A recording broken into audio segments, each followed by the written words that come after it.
अस्सलाम वालेकुम। वालेकुम अस्सलाम। सबसे पहले मैं शुक्रगुजार हूँ सर मोहसिन का कि अगर मुझे मेरी सैलरी कटने का डर ना होता तो शायद आज मैं यहाँ ना होता।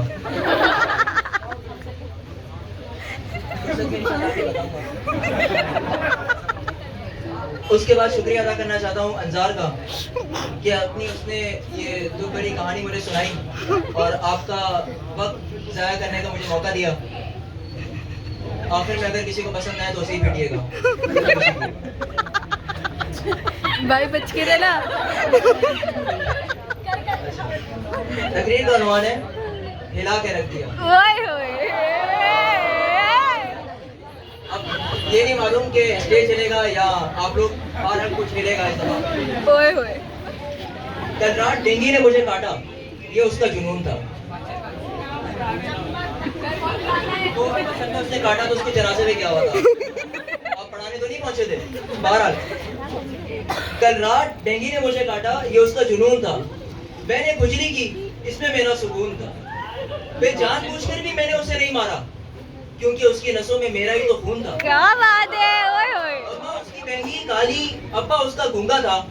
वासे जिसे रानी समझ बैठा वो राना गूंगा था। इस आशिकी ने मुजरिम बना के रख दिया, पुलिस के हत्थे चढ़ा के रख दिया। उन्होंने पेट में छोड़े चूहे, पांचे कर दिए बंद, उसने मुझे हिला के रख दिया। मेरे मोनालिसा जैसे हसीन भाइयों और उनकी कोंडालीसा जैसी संगीत बहनों, मेरी आज की तकरीर मुस्कान देना। अरे सर नहीं। जनाब प्रिंसिपल, मुस्कान उस्मान के सौतेले चचा के सगे भाई की पहली बीवी के तीसरे शौहर की तेरहवीं बच्ची थी। अल्लाह बेहतर करेगा। नहीं आया कि किसकी बच्ची थी। जरा गौर फरमाइए, ये इन दिनों की बात है जब अंजार थे उन पर नजरें जमाए, दांतों में उंगली दबाए, आंखों में चश्मा सजाए और वो जो ऐसे आए।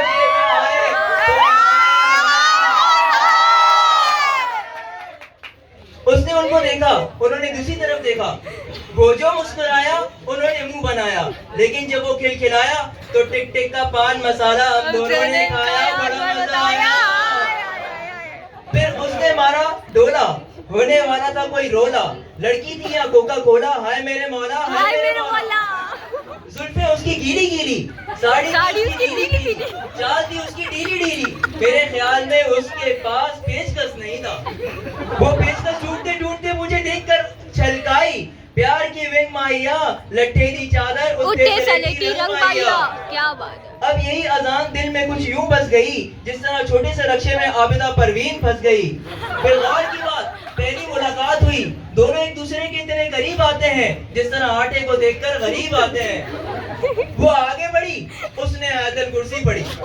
जनाबे आली, इसकी बहती नाक देखकर यूं लगा जैसे पिघली हुई कुल्फी हो। उसकी सुर्ख आंखों में डूबकर हो गया वो बेगाना, वो तो बाद में पता चला पगड़ी चढ़ रोजाना।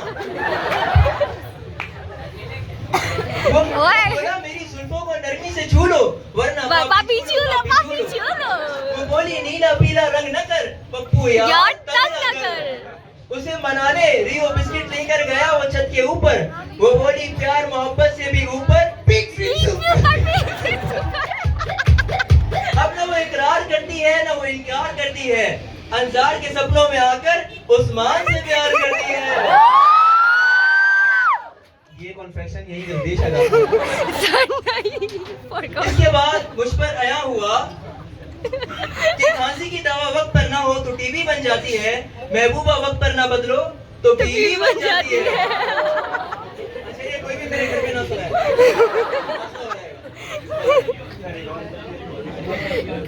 गए, खत्म, टाटा बाय बाय, गया। जनाब प्रिंसिपल, अंसार ने जी नहीं सर, मुझे ना। अपनी मोहब्बत को छोड़ दिया, तरजीह दी इकबाल के शाहीन को और फिर बसेरा किया पहाड़ों की चट्टानों पर। फायरिंग करके भगा दिया वहां से बनारस के पठानों ने। फिर जिंदगी की भीड़ में कुछ इस तरह खो गया, पता ही नहीं चला आलू कब 180 रुपए किलो हो गया।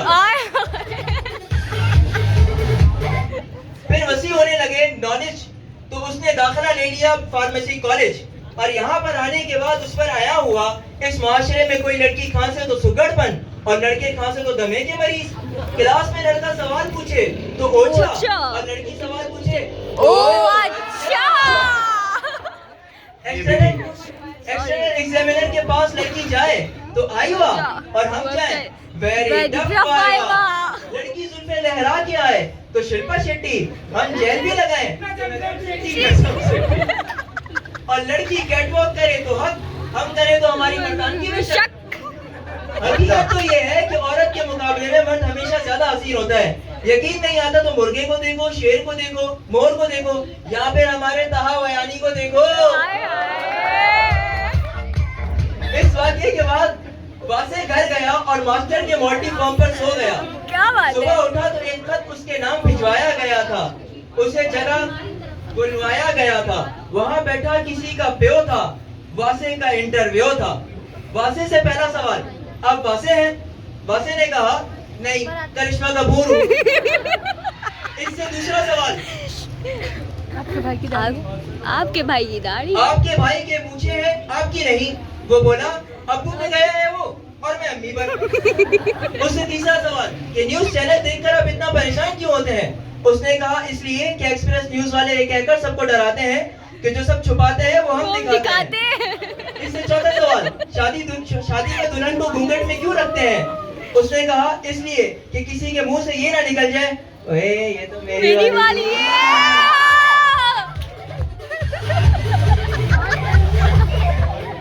जनाब प्रिंसिपल, वो सारा का सारा अमला उसकी बातों से हो गया कमला। अजब था उनका रिएक्शन, उसकी हो गई रिजेक्शन। नाकाम होने के बाद अपने हक के लिए आवाज बुलंद करना चाहिए तो उनके मुहाफिजों ने उसे इतना मारा जितना दो हाथों से मारा जा सकता है। फिर भी आखिर दो हाथों से कितना मारा जा सकता है। और उसने मार खाने के बाद उनके बॉस को इतना ताड़ा जितना दो आंखों से ताड़ा जा सकता है। और आखिर दो आंखों से कितना ताड़ा जा सकता है। इसे ताड़ने के बाद वो वहां से इतना भागा जितना दो टांगों से भागा जा सकता है। फिर भी आखिर दो टांगों से कितना भागा जा सकता है कि अचानक भागते भागते सूरज की किरणों ने उसकी आंखों को चमका के रख दिया। दबोचा पुलिस ने तो घुटनों को उसके हिला के रख दिया। और जेल जाने के बाद उससे रिश्ता न होने का बायस उसका अब्बा था। सब परेशान थे कि उसने ऐसा अब्बा कहां से लब्बा था। उसके नाना ने भी उससे ये कहकर रिश्ता तोड़ दिया कि मूंगफली में दाना नहीं, हम तुम्हारे नाना नहीं। और उसकी सास जो रंग बदलने से पहले समझती थी शहजादा पेरिस, कहने लगी यू रैन डेविस। मगर उसके बावजूद अंसार ने लिख दिया खत उसको सबर करके, दिल में अरमानों के कबर करके। भोले भाली समझ न सकी उसे प्यार को दे दिया खत अपने भाई गुलजार को। फिर मैंने दरिया की बड़ी मौज देखी जब अपने पीछे उसकी फौज देखी। उसके मारने से जिस्म से सांस निकल रहे थे, मुंह से अगले पिछले सारे राज निकल रहे थे। लोगों ने कहा किस पर अजाब आ रहा है? मैंने कहा खत का जवाब आ रहा है। जनाब प्रिंसिपल, मैंने सारी उम्र जेल में गुजारी मगर इस तकरीर के बावजूद दुनिया में मेरा कोई दुश्मन नहीं, क्योंकि मैं टिंग टोंग बबल खाता हूँ और सबको दोस्त बनाता हूँ। टिंग टोंग बबल